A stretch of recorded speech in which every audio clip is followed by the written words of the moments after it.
Welcome back everybody. So at the time of filming this video, we are in September, and September means a brand new season for the Great British Bake Off and also its French counterpart, Le Meilleur Pâtissier. I really love these two shows. I'm always looking forward to it because I know I'm going to enjoy it. So to celebrate this, I thought, why not doing a technical challenge from one of these series? So I'm going to be making the technical challenge from the past episode. It was a flan parisien, so it's a kind of custard cream, but with an animal theme. I've seen some snippets and I've seen some results from the contestants, and there were a lot of disasters, a lot of tragedy. So I'm really wondering, will I be able, within the 2-hour time slots, to do as well as them, better, maybe worse? I don't know. It's kind of scary because I've already made sweet crust because they are making sweet crust. And I know that I'm here in Bangkok, it's a kind of hot environment, and sweet crust doesn't really like heat because it's kind of melting, and because you must have these kind of spots from the giraffe, if you patch back the dough, you will see it in the end results. So it's gonna be tricky, but let's see. So I'm a bit scared of that part, but I'll do my best. So they have 2 hours to do it. The good thing is that for Le Meilleur Pâtissier, they do publish the recipe that they give to the contestants. So with the pieces and bits that are missing in the recipe, so that's the one I printed. They had 2 hours to complete the challenge. So with this intro, I guess we'll just head to the kitchen and start, and then let's hope that it's not a disaster. Let's go.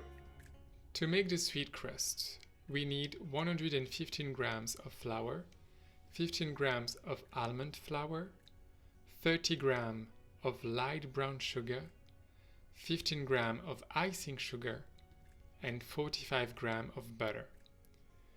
Mix it and then add 25 grams of beaten egg.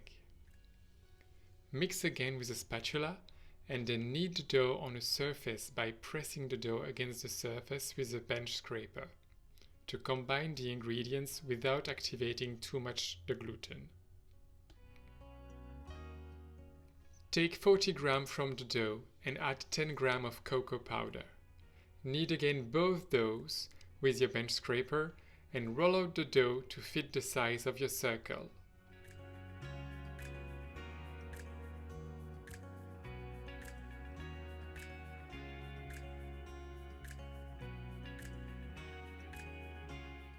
With cookie cutters, cut parts of the plain dough and do the same with the cocoa dough.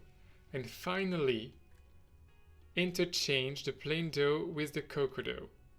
I hope I was clear, but you should end up with the plain dough with cocoa dough spots in it. When that's done, weld the cocoa patches in the plain dough with the heat of your fingers or a rolling pin. So this is looking quite nice. It's going in the freezer. So at this stage, I only had 78 minutes left to complete the whole challenge. Now it's time to get on with the vanilla custard. Bring to a boil 615 grams of milk, 200 grams of cream, and the seeds of 1 vanilla bean.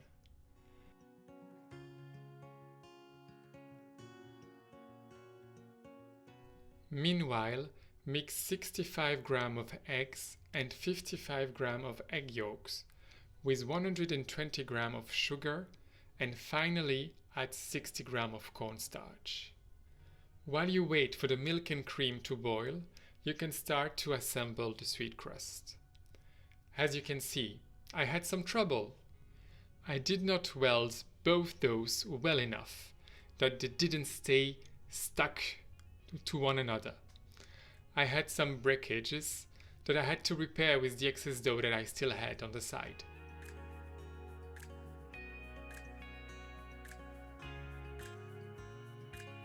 when the milk and cream mixture is finally boiling, pour it on the egg, sugar and cornstarch mixture. Ideally, do it slowly to temper the eggs to avoid making scrambled eggs. With the stress of the challenge, I did the contrary and I poured the eggs in the milk all at once. But thank God, I managed to avoid any curdled custard. Keep cooking the custard on a medium heat until it thickens. Don't stop whisking. In this case also, I did not use a whisk as intended.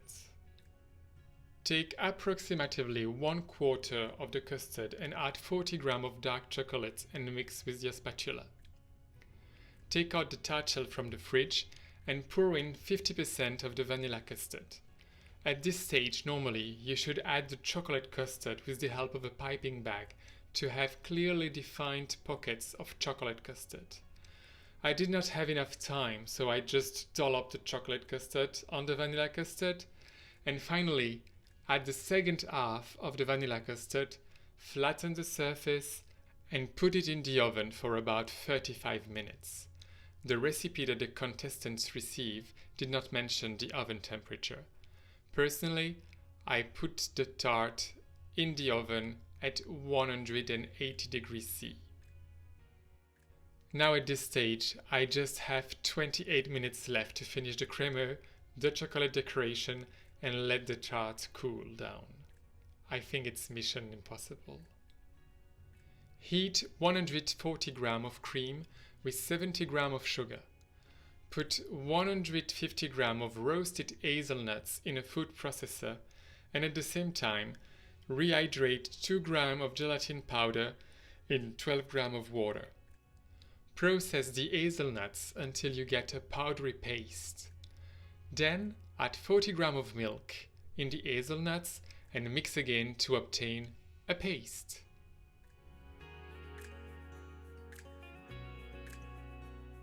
When the cream is heated, add the rehydrated gelatin and mix and pour in the food processor. At this stage, I was supposed to add 30 grams of chocolate in the food processor, but I was short on time and to be honest, I didn't read the recipe well enough that I forgot about it. I took out the tart from the oven about 3 minutes before the end of the 2-hour mark. I took out the tart ring and tried to transfer the tart on a plate. Of course, as the tart was fragile due to the original cracks and as it was still piping hot, it broke in some places. Then I quickly added on top of the tart the hazelnut crémeux, which started to leak, and then the 2 hours were over. So the challenge was done. Yet I decided to continue the recipe. I'm not on the show, so I just can get on with it. So I put back the ring over the tart to consolidate it, and I put it back in the freezer to cool down, and I continued with the chocolate decor. I did not have couverture chocolate, so I used compound chocolate. I melted 150 grams of it and then spread it on a guitar paper.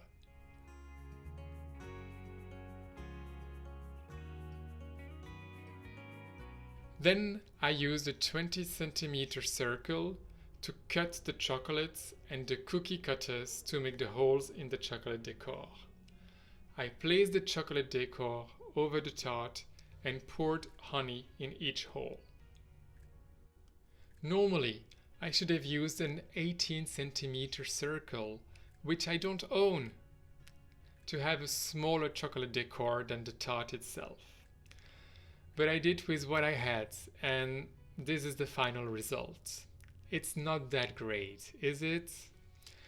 If I had been a contestant in the show, I would have ended up with a broken tart, a hazelnut crémeux without chocolate, and no chocolate decor, because I did it after the 2-hour mark. Well, I hope you enjoyed watching me struggle with this challenge, and especially with the time allocated to do it. If you would like me to do other technical challenges from the Great British Bake Off or from Le Meilleur Pâtissier, please tell me in the comment box below, and maybe I will make it again.